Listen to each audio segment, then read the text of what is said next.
I generally ask the startup guys, why are you planning to do a startup?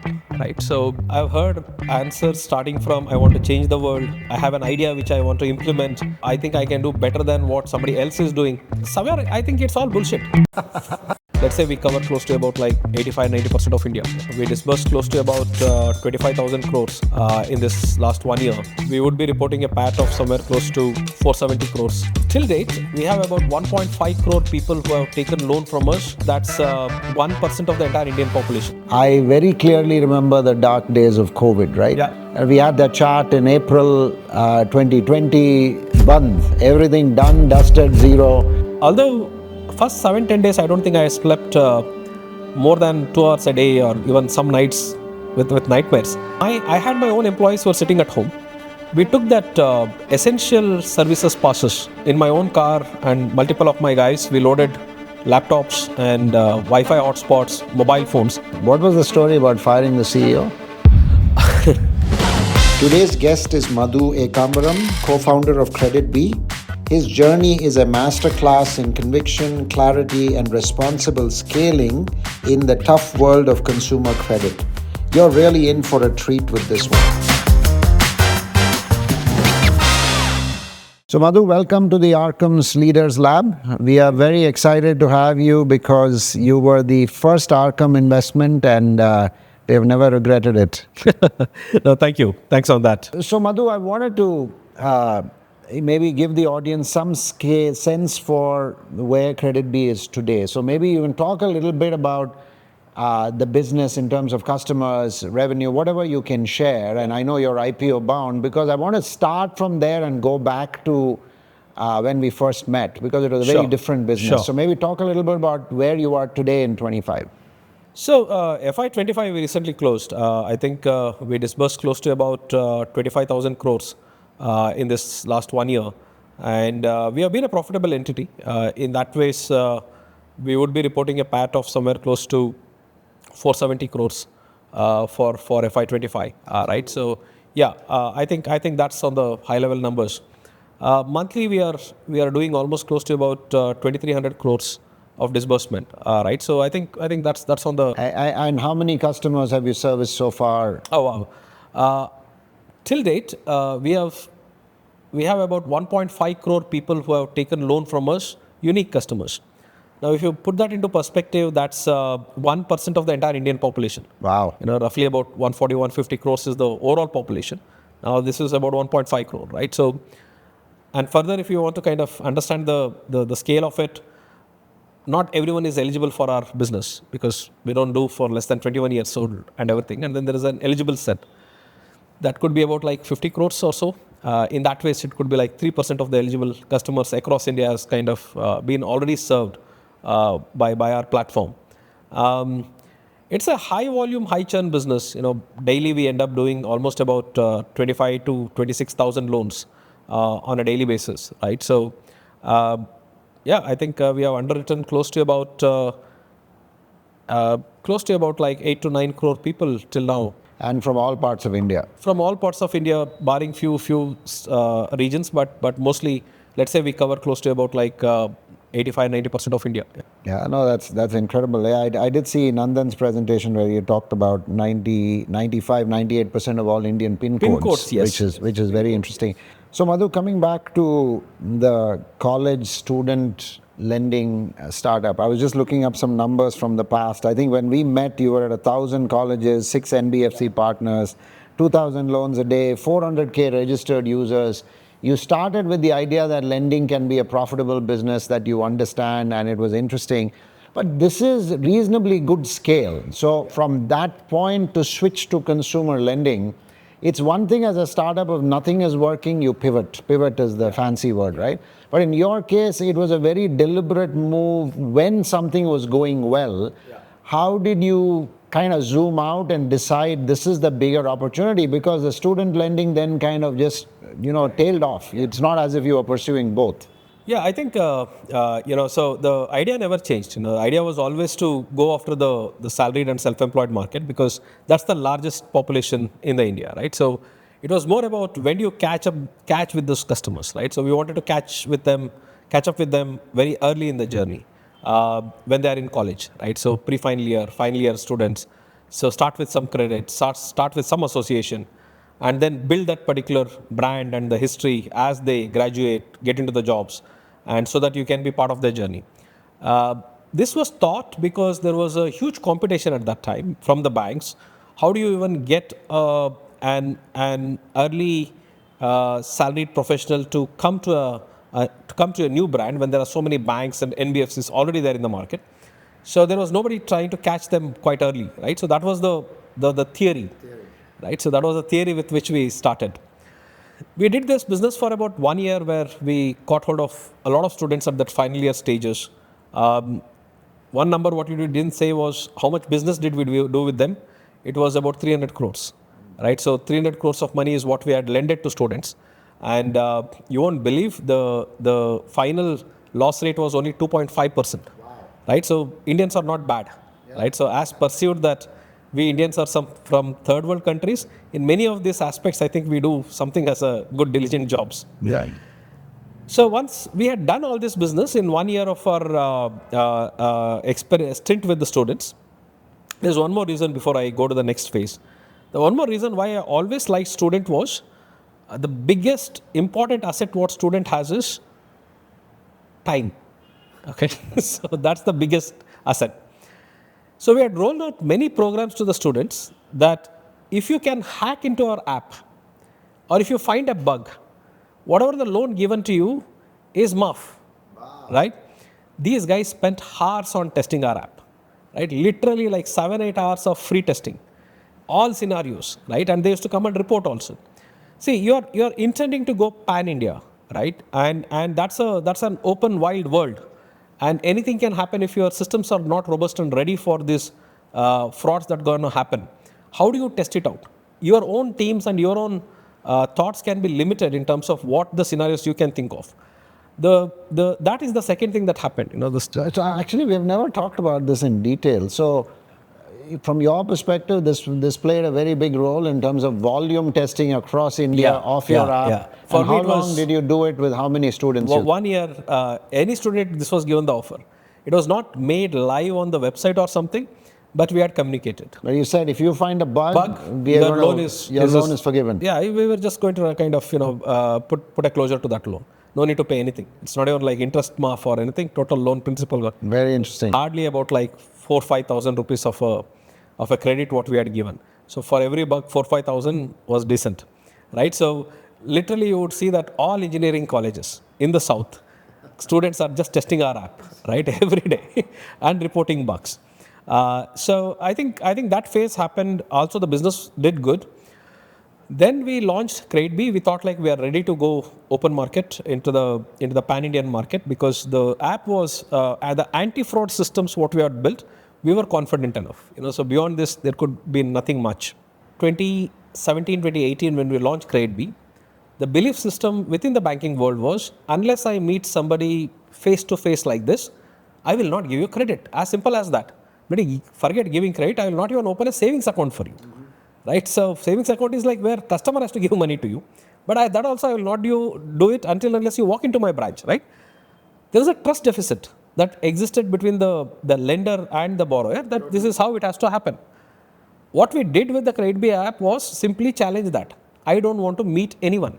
You interact with this app 15-20 minutes, anytime in the day, after your dinner, you start playing with this, and money is getting credited. When you challenge such belief system, and you are the first ones or among the initial ones to challenge the belief system, the customers are going to gravitate towards you, and then you are going to be viral. This is the concept. What happened with us? We just went viral. We didn't even know why people are downloading so many apps, right? So tens of thousands of downloads on a daily basis.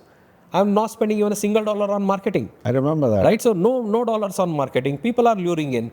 My CRO, Siddharth, who is currently also CRO, right? So he's my classmate.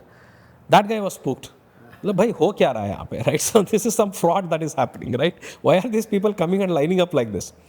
So knowing what you know now, and I know you advise other startup founders as well, what do you think are the core ingredients? Like you said, right? Nobody can prepare you to run a startup. Yeah. In your mind, what do you think are the core ingredients if somebody is thinking of starting a company, that they should at least have a self-assessment. Can I do A, B, and C? Otherwise, I'm really, I'm not. Maybe I'm not meant for this. This is more like an arranged marriage, so or any kind of a marriage. You are supposed to run this for like life, and you are spending initial days about 15-16 hours with each other. Then just at least find that your degrees and everything is not going to just only matter for you. So in that ways, I need an ingredient of IQ there, but more importantly, what I want to look at is how they have chosen their co-founders. Whether these three guys put together, if everybody is like very obsessed with their own directions, or everybody has their own very mentally very strong about their thoughts, I don't think they will align. It's okay to make mistakes. It's okay to follow some wrong directions of a guy, because if the guy is right, he will realize it and then he will course correct it. But if everybody is just fighting, I think that's where the second thing goes wrong. So the things, if I summarized, you said, you need to have a real desire for wealth creation for yourself, yes. Right? Yes. You said you need to pick your co-founders based on a combination of IQ and EQ. Yeah. And I think inherent in that is what you've said is you need to be able to execute the business in a way that you're using either technology or some catalyst to grow bigger, faster than existing incumbents. So that's kind of the... Correct. The summary. And hustling. And hustle. Yeah, okay, hustle is very hustle important. Hustle is the fourth part. You need to kind of keep switching from priorities to priorities, right? And you need to know how to get the work done. This is very, very, very important, because after a certain stage, you have people to get done, you have enough resources, you have enough capital and everything, but initial stages, you are the only one, right? So, and you need to get the work done from somebody. I think. And before we leave this topic, I want to come back to the original KreditBee. But what was the story about firing the CEO? Okay, so this is so we were supposed to be the three other co-founders, not the same co-founder set what we have. Now we had chosen this guy as our CEO, right? And primarily because he was a technical guy. I was supposed to be doing all the business and everything, whatever I'm doing it. This guy was senior to us in the company. And we respected him. He was a very decent guy, so he was too good in taking certain directions and whatnot, but core techie guy and everything. So we had chosen this guy, and we formed this team. We are working for about like 2-3 months to ideate and then prepare the business model and things like that. Very early, I realized that this guy his business acumen is kind of a little bit inferior now, so he's not able to set the directions. What he's thinking is too tech oriented. Everything is thought like, tech is something what will enable, rather than to say that there is this outside world of beyond tech, which somebody has to solve it, and there is a practicality, reality to it. So this is something what I have realized. Okay. And we go to the second realization was when we started going to pitch to the investors. So we both are going there. I just can't take this guy pitching, so he's not making any sense. I'm like, I can look at that investor guy who's listening to him, and I can see what this guy is answering. It's such a boring conversation that these two guys are having. I'm like, I don't know why this investor is not getting up and walking off, right? So this is the second realization, that you cannot articulate. Articulation is one of the single most important character in the initial stages. Later, your numbers will talk. You flash your Excels. I mean, that's all what matters in the later stages. But initially, you have to articulate what you're trying to build. So that is something what is not doing it. The third thing is where we finally find this guy, and now we have decided that I am going to pitch, right? So now all the things that has happened is I am going to pitch to the investors. I am going to be the face to the outside world. I am going to decide even on the business. This is we all have internally agreed. That guy was matured enough to accept that this guy does something work better, and this one. Only issue is like he is still the CEO and I'm not the CEO, and where the investor expects that you are supposed to be the CEO, and this is not the guy. I think that's what has already cooked up. I feel that that's a wrong combination to start with, and when it all came down to the term sheet what we received, the investor told very clearly that you guys have to switch your roles, right? And so I think he accepted. I also accepted as long as that was the thing, it was all clear. But the real bombshell came in from that investor was the shareholding also has to switch, right? Oh, wow. I don't think like a CEO can be with an inferior shareholding than a CTO, where this is not a AI business that the tech guy is going to make a lot of things. It's a fintech business and a lending business. So that created a lot of issues, right? So and we were thinking of some murky deals among ourselves that I will hold on behalf and everything, but that all looked very very insane, to start with. You cannot start the company or any relationship for that matter with so much of doubts and so much of hidden stuffs, and that's where we decided that So you he has parted to walk ways. off. Okay. I just want to come back to the team, right? So yourselves, Vivek, who I think has blossomed to be one of the best CFOs in India, I would say, in financial services. You talked about Sid, KK, Ishan. There's a whole group of people who, and even Vivek, I think he was at HSBC, right? Somewhere he was a. He was at HSBC. He was at Espirito Santo Yeah, before but he if you quit. exclude him, here are people running data science, running technology, running marketing, a guy like you from e-commerce and Vivek who comes in, all very young, who are breaking down a belief system, applying technology in what is one of the toughest markets in India. The regulators breathing down your neck. What gave you confidence that the people you have around you, because I would argue you bias towards people you know, right, which I've seen, but the hit rate has been amazing. Each one of them has scaled in ways that normally you wouldn't expect. So have you ever thought about that? I mean, Yeah, what is yeah. the No, very magic much. sauce here? It's not like I have not thought and I have not tried to build team. What could have been the stereotype team, right? So you want people from banks and then put them together. I'll tell you, back then, uh, the more the banking guys whom I went and talked, the only thing outcome of that meeting was they proving me that you are a misfit. Okay, that's all was the outcome of meeting these guys. Meetings after meeting, I went to these guys talking Like about looking for people at risk, looking for people everybody, and right? everything. Liability, I have to solve for it. I have to have a risk guy. I have to have a CFO also. Vivek came in this approach of scanning people, right? So any discussion, right? So it's more like I'm trying to pitch to them. I'm telling that there is an entire digital world. Things can be different and stuff. And then this guy trying to just being that time they were too biased with the existing systems. They are trying to kind of give me counter advice. That boss, you are lost your mind. This is India. This is the You're belief going to system lose what your I'm living shirt with if you. you go out like Yeah, this. you are. How much money have you saved in your life? I'm like, X amount is what I have. Safeguard that. Don't come and burn here. So I think it would have been tough if I don't think we would have been so open enough to experiment if I had gone with the people coming from that world who had been trained so hard that this is the only way that things can work, right? Again, I'm telling you, right? So I'm just going back to the same theory of challenging the belief system. You cannot take a people from the same belief system and then Expect them to get change into it your side and dramatically. then argue that that belief system is wrong and then now we are going to challenge it. That would have never happened. But let me ask you a question right there. So, as much as we have sung the praises of, a lot of intuition and what's been built, I very clearly remember the dark days of COVID, right? Yeah. So you were just now taking off 2019. Demand is, people are breaking down the door. Things are awesome. We had that chart in April 2020, Band, everything done, dusted, zero. I thought you were very calm and collected, but try to stitch it together where here is now a group of people who've never seen financial services, all maybe everything people have threatened you, just wait until things go down. You're faced with the biggest crisis that's possible. The business almost comes to zero or was zero. How did you guys deal with that in phases? Like you talked about liability, you talked about demand. Just touch upon that a bit. I guess the topic which I want to talk now is DIY, do it yourself always, right? So this is, I'm a very firm believer of it. Let me expand on that.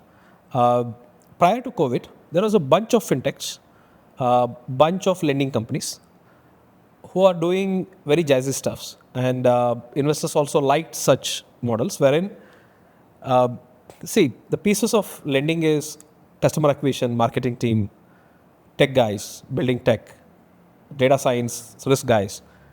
All of them are the jazzy set of people whom you can work along with in a swanky office. Yep.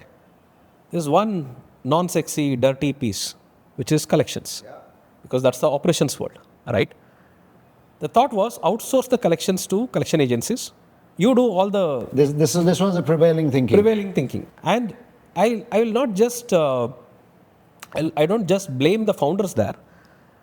Investors, VC investors at that point of time had one metric, I don't know, revenue per employee or something like that. I was like, what the hell is that, right? So you can outsource this and pay a bill there. That is not coming into your revenue metric, but just because you have employees with you, that makes a difference. Yes, it was basically, it was forced.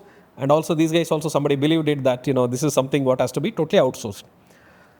For whatever reason, in many parts of businesses or life, I am a right or wrong, depends, but I am a firm believer of doing it yourself, that I can never outsource my headache to somebody else. If it is a most non-sexy or a non-jazzy stuff in life, headache stuff, you cannot outsource to somebody and look at other person to solve it for you, right? This will never happen in life. So I always kept collections as an integrated internal team, right? Now this piece is very important because this is what came very, very handy and then made us survive during COVID times, okay? So what happens at COVID time? Till COVID time, we are in a bull run. Yeah. So by March of 2020, we are monthly disbursing 800 crores, right? So that's by far the largest lender, right? So the second guy was not even 50% of what we were doing it. We are in that pace, and then COVID really happened here after that lockdown. Lockdown was the COVID for us, right? The virus was not the COVID, but lockdown was COVID for us. So that was such a chaotic period that I was raising my 100 million round of Series C. I think 6 or 7 out of 8 guys had already signed on the documents. Mirai Asset was one of the investor who had sent the documents to HQ, to Korea to get it signed, and that is when Modi ji announces the lockdown. Round to fell off, so because this guy had not signed it anyways, the round fell off. But although I probably, the first initial 7 days to 10 days was very, very chaotic. The reason for that is I have raised capital, debt capital from banks, NBFCs, family offices, everywhere. I told you that, the demand was so high that we are only trying to match with the debt. We had literally raised capital from every other nooks and corners of India and even outside. How do you repay? I don't think this is an easy situation to deal with. Ek to business hai, right? There is a business that has to run, it has to come out. That's one thought. The other thought is where I have personally signed up to raising so much of thousands of crores of debt. I'm not that kind of a guy who can pay that back also. Yeah. And it's not just banks. There are families. Families come with their own way of doing the collections, right? So although first 7-10 days, I don't think I slept more than 2 hours a day, or even some nights with nightmares. That's the phase of if at all the most toughest time phase is that 1 week to 10 days, right? So anyways, so that's a part. And on top of that, you asking that you seemed calm. Us time every investor is calling me. Madhu, how are you feeling? What is your outlook about COVID? I was like, साले मेरे को पता रहता तो मैं कुछ नहीं करता. मतलब how can you believe on my words now? And on top of that, media guys, that was even more funnier. Sir, what do you feel about COVID? I was like, I'm feeling nothing. I'm not just able to sleep. Anyway, so this is the first couple of weeks. That was the first few days, then right? as a team, how did you guys? What happened is, now coming to the DIY I was talking about, that's the reason why I talked about that. All that I thought was like what to be done. Only thing that came into my mind is, let's try my own best. And that's the only way to solve this problem. The guys who had outsourced to collection agencies, the collections work, the collection agency employees are also not coming to office, so no collections can happen. As simple as that. Nobody is coming to office. I had my own employees who were sitting at home. We took that essential services passes, which was given by the governments between operate to 4 to 7, right? I loaded with, in my own car and multiple of my guys, we loaded laptops and Wi-Fi hotspots, mobile phones, and we delivered to every other collection agent's house in Bangalore, right? Within 7 to 10 days, we were able to make 60 to 70% of our collection agents to start operating. I was able to kick off my business in a collections is an integral piece of this entire business. So just so that we're clear here, we are now, anyway, there's no more new lending, but all that money is gone out. The 800 crores needs to come back. and you were earlier than almost anybody because you had an in-house team. In-house team. The do-it-yourself was equipping them at home to continue to work. Correct. And I could do that because they were on my rolls. Right? So no collection agency guy was so much in that kind of a pressure to do it. Right? So 10 days, these guys were all active. The business was kind of 60-70% mota running. Right? That time, all that mattered is, in such crisis situation, who can ask the money first gets the money first. As simple as that. Be it a lending business, be it a invoice recovery business, anything and everything, who asked the money first, they got the money. Who did not ask the money, they never got the money. This was what happened. It's a simple factor, but that's what how the life runs, right? So we were one of the first ones to kind of ask the money that people have to pay back, and the collection started early. This is first thing. Second thing is. I took, people were still talking about a lot of things. I took all my employees into the call, and I told them only one thing, including tech, marketing, sales, everybody. I don't have any job for you guys. I have only one job. You are also going to do collections. That's all. Seriously? That is the only single work that we have. What will I do with some marketing guys now? So, right? So what are you going to do with the data science guy? There's nothing more to do here. We are not even lending. We are not doing anything. No marketing, nothing.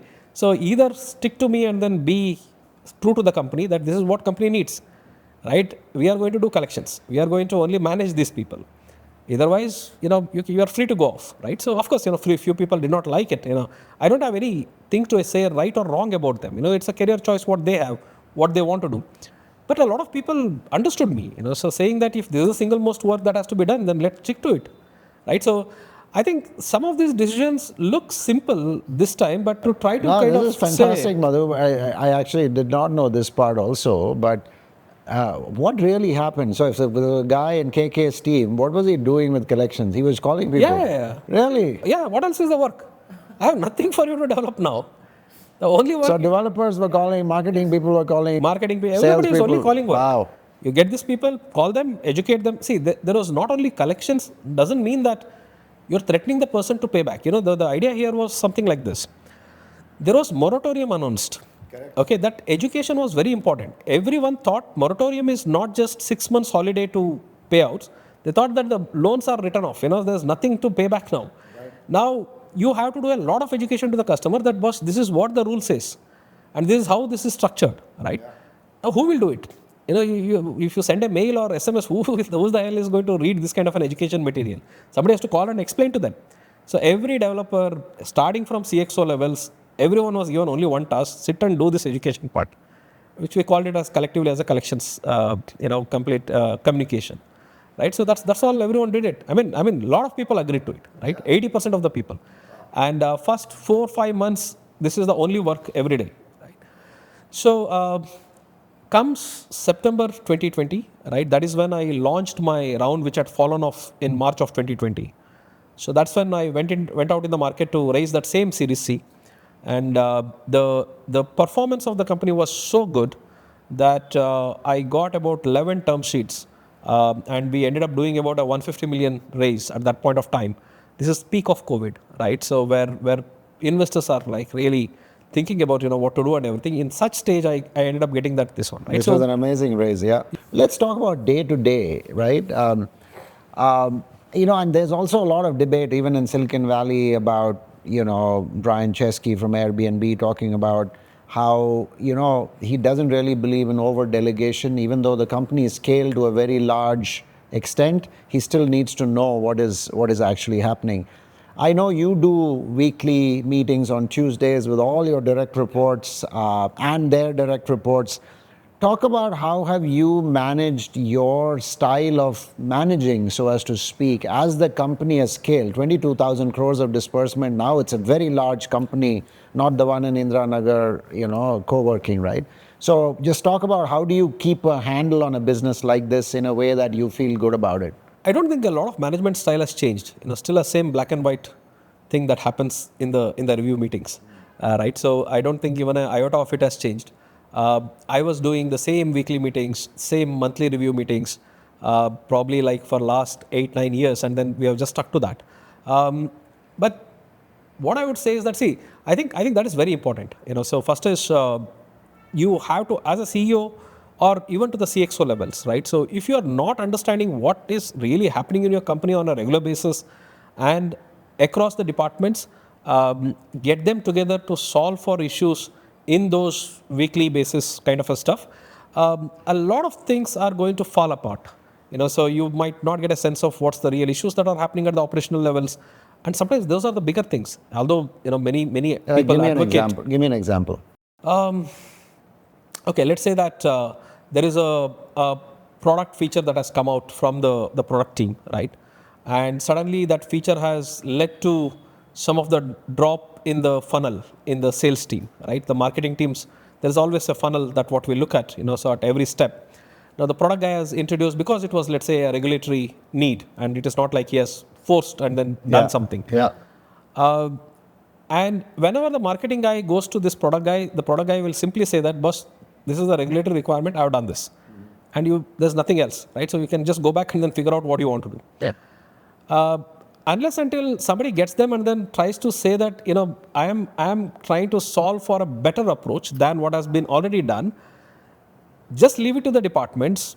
It's going to be that, because they are also very busy in their own lives in doing day-to-day works. Now everyone wants to always avoid somebody else's problem to kind of solve for you by yourself. So you're saying even at scale, while you have very good leaders running different functions, there is a local optimum people are aiming for. And as a management team, when you sit down during the week with you at the table, you're able to optimize across at a company level.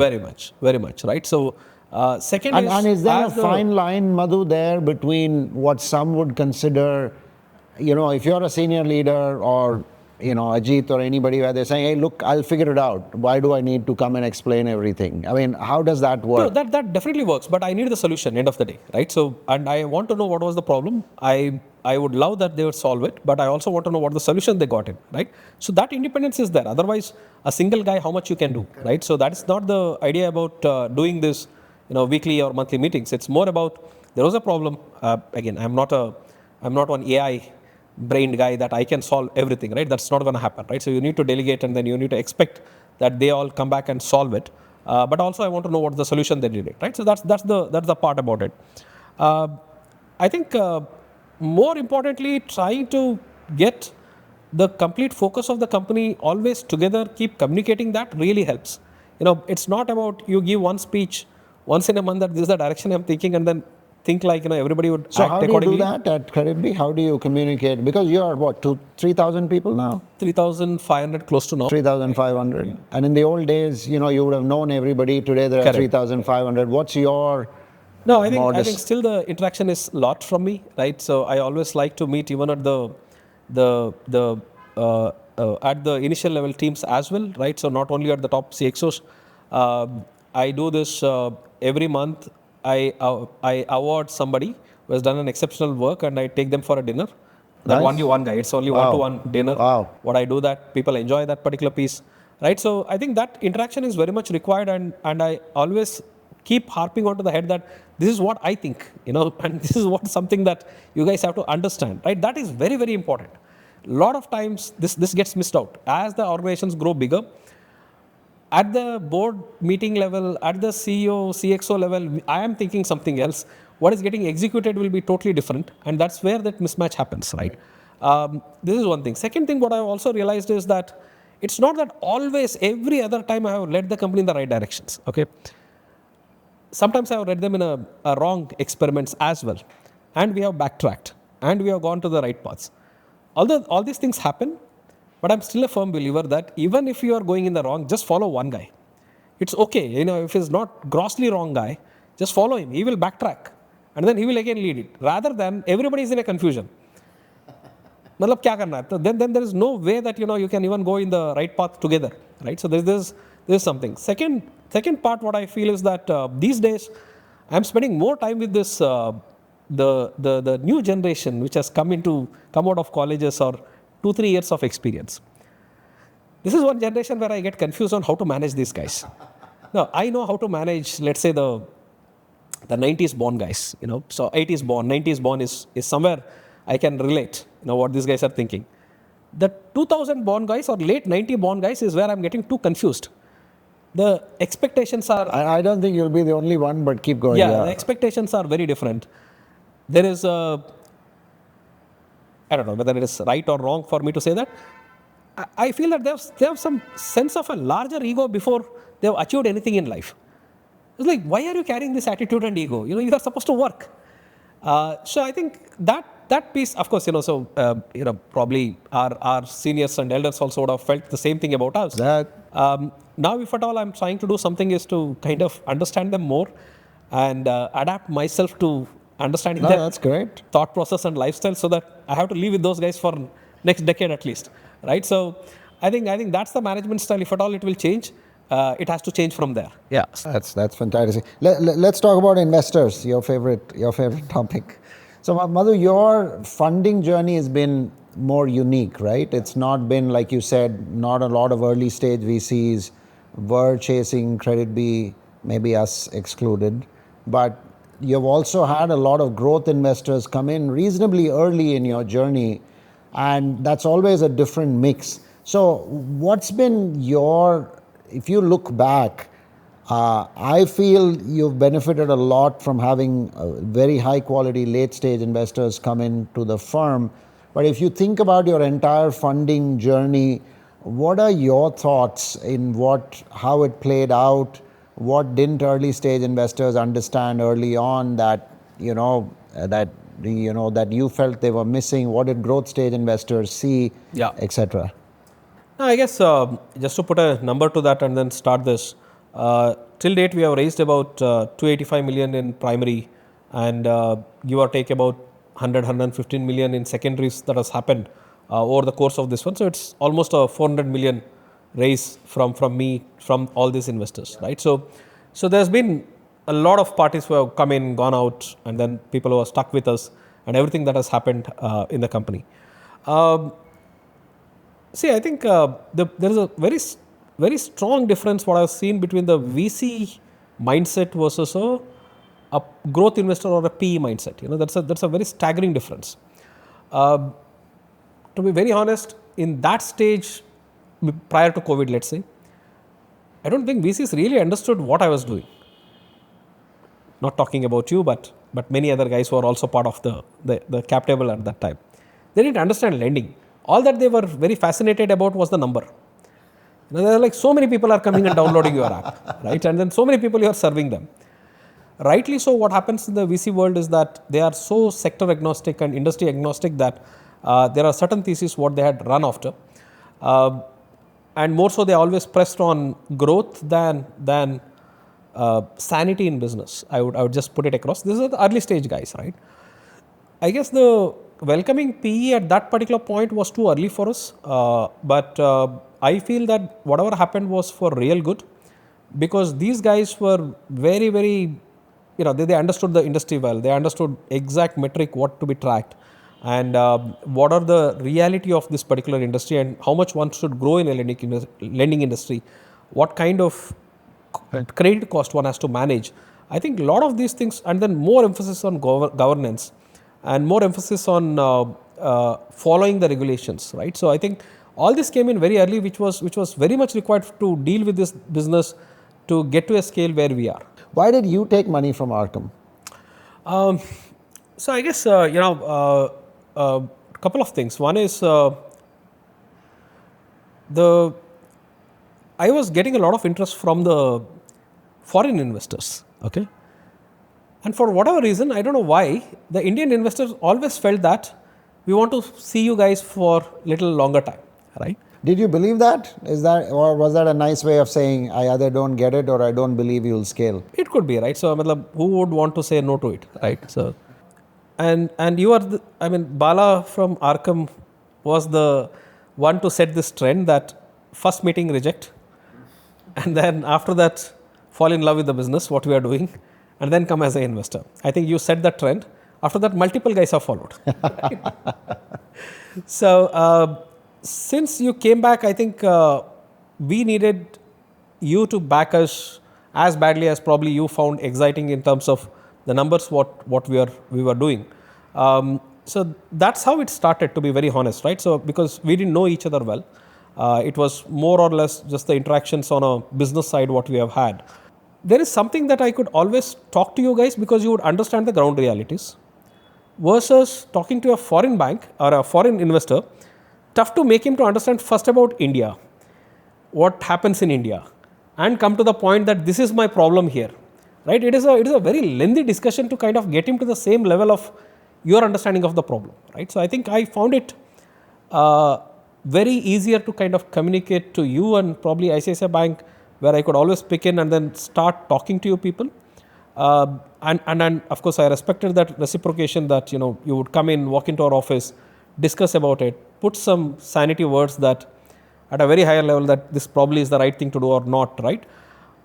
That is something, that phase where we started understanding you much better, right? And yes, I think that time it was required in terms of kind of guiding and then putting it up. Yeah. The second thing, totally talking from your point of view, it's very tough business what you guys are in, I guess, because after a certain stage, today if somebody wants to invest in my company and everything, there's a lot of validations. There's a lot of diligences that the company has gone through. There's a lot of regulations that we have to navigate through, right? There's a lot of numbers that are there to be showcased and everything. Coming at early stages is always a very, very tough part. I don't know. I've tried myself as an angel investor. I think more often than not, I have just failed. So in whatever metric I want to track those guys and then I want to put money there. So it doesn't work. I think there is a very knack to figure out what businesses might kind of really scale up and then do it. And probably you guys did a good job of picking us as your first company. I think Muhurtam was good, right? So I think that's the relationship what we have carried till now, and really enjoyed this entire journey. Yeah. Thank you for that. And now that we've been partners for quite some time, what do you think is the secret to building trust and alignment between a founder and an investor? I'll give you my spiel, but I like to hear yours first. No, I think in happy times everybody is friends. Very simple, right? So it all matters that what grit and the camaraderie that we show to each other when the times are low, when it is downtime, whether you are being helpful, whether you are being advising rightly, or an investor is scared for his own investment and trying to kind of dig onto the founder that whether I can get out something out of it or how can I escape from this particular thing, right? So I think all these things really gets tested out in the low times. In all good times, everybody is friend. Like COVID, right? So there was multiple things, I guess. I think there was COVID. I think for most of my the PE investors, last year was quite challenging because the entire MFI industry, there was quite a lot of negativity in terms of credit cost. Yeah. That has gone through. So they wanted to look at how we perform at that particular point of time. I think these ups and downs is what tests out any relationship, and more so with an investor and founder relationship. For that to kind of be realized, there is no easy way out. One has to go through those cycles to really know how this pans out. But from an investor point of view, I think every other sleepless night he should have it before writing the check to the founder and the company, not to be in a race, because once you have done it, you have nothing much. Live with that, right? Yeah. And then just support that. Support the decision, support that founder, and be a real advisor to that is the only way out. There's no other thing. After you have written the check, what the hell will you do, right? So that's what happens. How would you, just out of curiosity, how would you grade us on that? No, I think you have always been a good advisor. I don't think that I've seen the stress what you would have gone through about your own investment with us at the down times, right? So I have not got that feeling that you are in that uneasy situation that are you going to survive or not, at least during COVID periods and everything, right? I think in that way there's a lot maturity has been displayed, right? Which I like with you guys, with Arkam, with multiple other investors. At least 90% of my investors have been very, very supportive in the downtimes. Whenever it is not an issue from the company, it's a macro issue, right? What can I sit and do for certain things that is happening across the global trends, right? I think that maturity is something what brings a company to a good scale, or the relationship and the board relationship or the investor relationship to be more healthy and stronger. That's how the trust gets built out is what is my idea. Yeah. That's very fair. Last question, Madhu. And this is a bit out there, but now you're approaching 10 years at KreditBee, or 2 more years to go.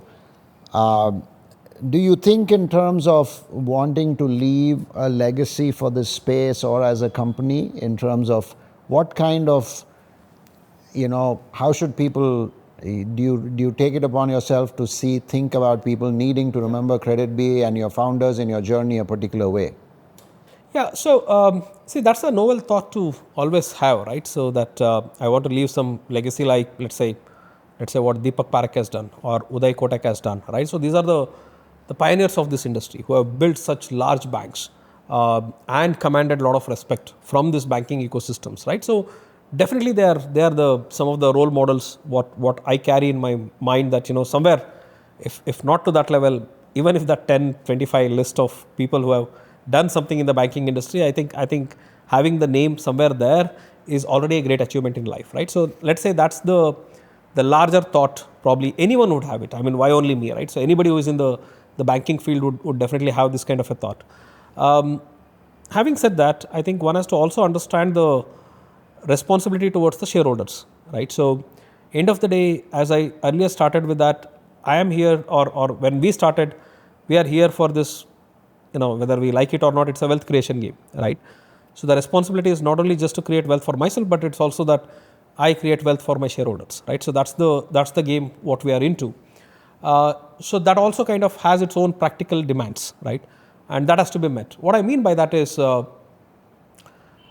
the journey would continue towards building a legacy, what if it all comes down to that there is no solution other than merging this company with a bank, right? So whether the legacy would stand as a deterrent, if this is the right decision to make, I think that's where such novel thoughts gets questioned, right? So that's the practicality, what it all comes out to. It's not like I'm trying to sell the company. I'm just giving you a thought about like next decade or 25 years when the journey continues like this. So you're saying sometimes external circumstances can dictate your legacy. And one has to be practical about it. Very good. So Madhu, you guys are one of the leading fintech companies in India, at least in the lending space, in terms of what you've done volume-wise, the way you've built the company.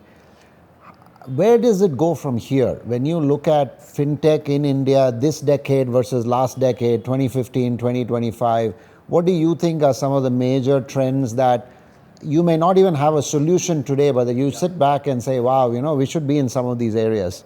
I think it's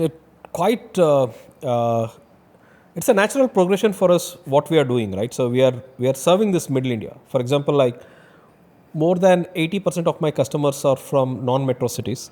We don't deal with rural India, right? So we categorically don't deal with rural India. It's not that we are not focused on metro, but majority of our customers are from this tier 2 to tier 4 cities and everything, right? When we look at that particular piece of India, there is a lot more to be done in terms of banking, right? We are just offering one simple product, which is unsecured personal loan. Recently, we started with two-wheeler and loan against properties. We see a large demand coming out of that place, and there is a specific way to solve for them also. What works in metro may not work for middle India, right? So that opportunity is pretty large, and since we have kind of cracked at one product, we want to build multiple more products. Good, very good. Very good. Thanks so much, Madhu. 1 o'clock. Perfect, yeah? Sure. Excellent. Thank you, sir. Thanks, man. Thank you. Good time. Thank you. Nice chatting with you.